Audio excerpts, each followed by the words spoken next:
we're sitting here with Mr. Damone, a representative of New Creation Outreach, and he's going to give us some insight on their views and the issues that they face, their accomplishments, as well as their plans for the future.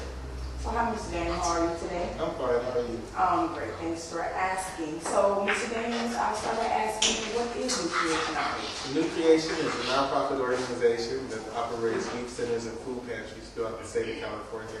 We currently have 2 operating youth centers, one located here at the 3561 Foothill Boulevard in Oakland, California. We also have one in Bakersfield located at 2006 Niles.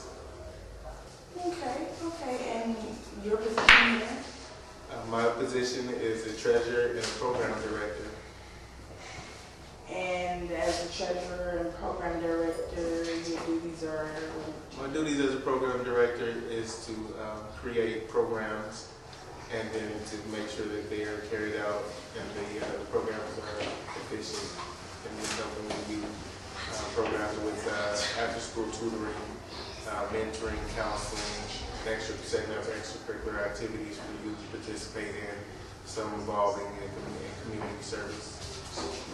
Okay, well, it's such a vast program and you're trying to be in such a widespread area.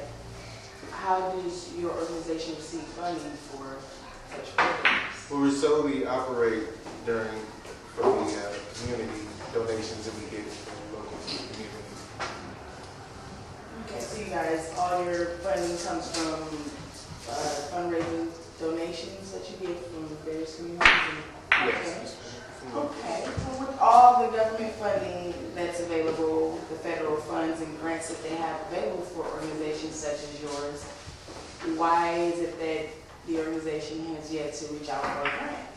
Well, it was adopted in our Constitution that our organization will remain for the people, by the people. And so they will teach American people how to love again. That's why our motto is the change starts in you. Yes, your motto. The change starts in you. Yes, I heard that it has great meaning to your organization. What exactly does it mean? Well, when our founders composed the mission for this worthwhile organization, we thought back to American history and on how all the different continents had to come together to fight for their rights, for their freedom, and also for the better government for their community and their neighbors. Well, this is why we refuse to seek funding from government entities, because we believe when a community feels a long history of poverty, neglect, rejection, and loss of proper security, it is every man's duty not to point the finger at the government, but to take action and uniting with others from the community and providing a new creation that will provide a safe and peaceful environment for their families and their children. The word "new" in new creation is spelled "in you" for that reason. To create a better tomorrow, the change starts in you. Okay, well, that's pretty catchy in you. With all the programming that you guys are trying to implement through your organization for the youth and families that are in need, what exactly is the purpose for your programming this year?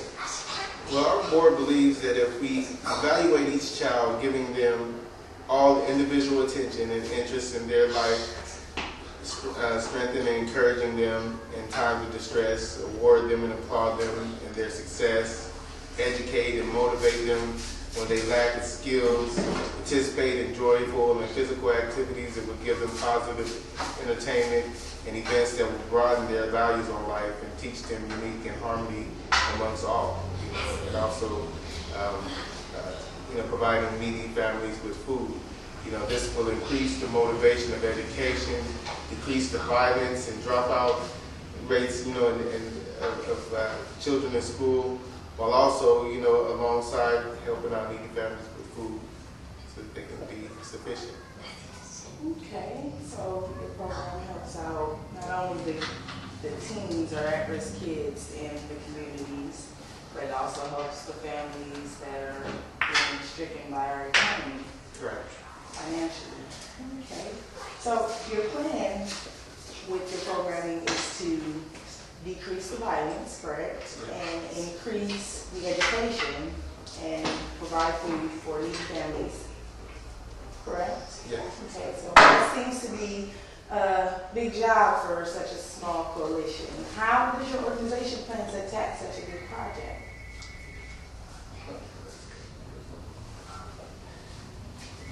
Well, we believe, I'm going to share a story with you if you don't mind. I know one time I was out doing fundraising for our organization, and I seen this guy. I was standing in front of a grocery store, and this man walks in to go to the store, and he goes to grab a shopping cart so he can do his shopping. And when he goes to grab the shopping cart, two of the shopping carts were stuck together. The only two carts available were stuck together. And he's taking these two carts and he's shaking them up and down and he's throwing them left and right and trying to get these two carts to separate.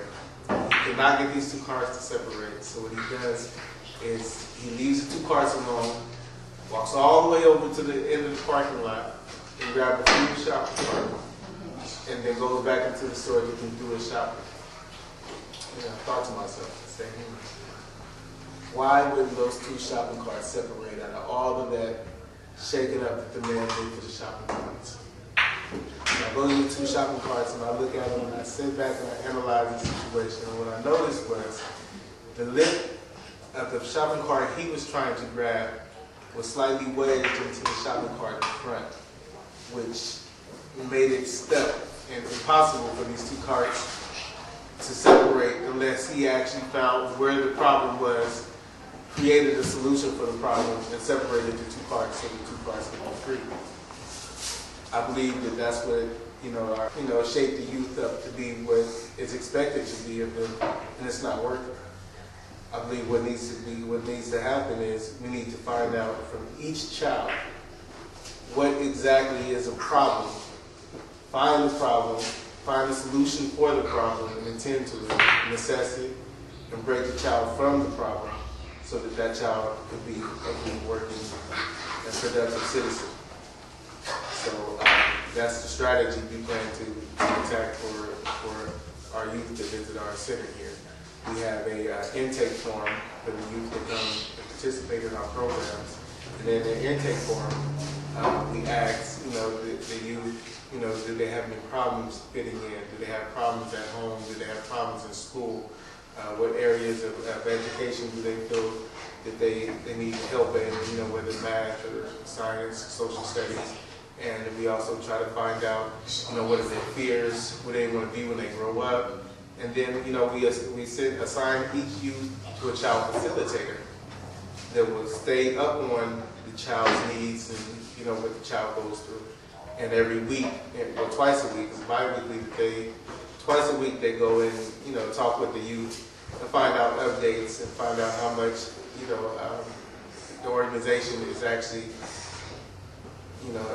changing their views and their perspectives and their walks. So where is it exactly that you guys, how do you guys locate the kids that come within your program? Are they walk-in? Are they sent over? Are they, how is it that we welcome walk-ins as well as we've contacted the school districts. We've contacted the probation departments and the juvenile court departments to let them know of our existence, and so that we can be more sufficient and help the at-risk, diversity children.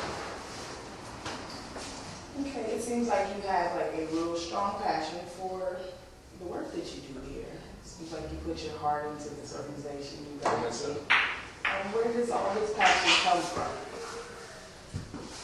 Well, I'm a writer, poet. And I wrote a saying that says, "He who has the ability to make a difference has a responsibility to make a difference." And I believe that during the years of my growing up as an adolescent, I know I was put out and homeless at the age of 15 years old. I've been on the streets. I ran with rough crowds and whatnot. And as I grew older and grew wiser and grew stronger, I knew that what I was doing was wrong, and I shaped myself up to be a better man than what I was. And now that I know that I have the ability to make a difference and change the lives of others, you know, and other youth that was heading down the wrong path. There's a lot of young men don't make it to see the age that I'm at today. A lot of men, young men, you know, I could say that I was rather lucky, you know, to even be here. So I believe that now that I have the ability and the mind frame to do something better or something different, then I will dedicate. Say 5 years. 5 years, I believe that we should have at least another 10 youth centers and countries throughout the state of California or outside of the state of California as well. I do believe that by the next 5 years that we can purchase these properties that we currently lease now here in Oakland and Bakersfield so that they be cornerstones in the community. Okay. Well, I appreciate you sitting down talking with me today and answering my questions. And is there anything else you would like to add? Oh yes, very much so. I would like to thank all of our donors who give to our organizations, who trust in us and have faith in us, and continuously scratching their pockets to make sure that all of this remains possible. I also like to give thanks and honor to God for making this possible, for choosing me to be the person to lead the coalition.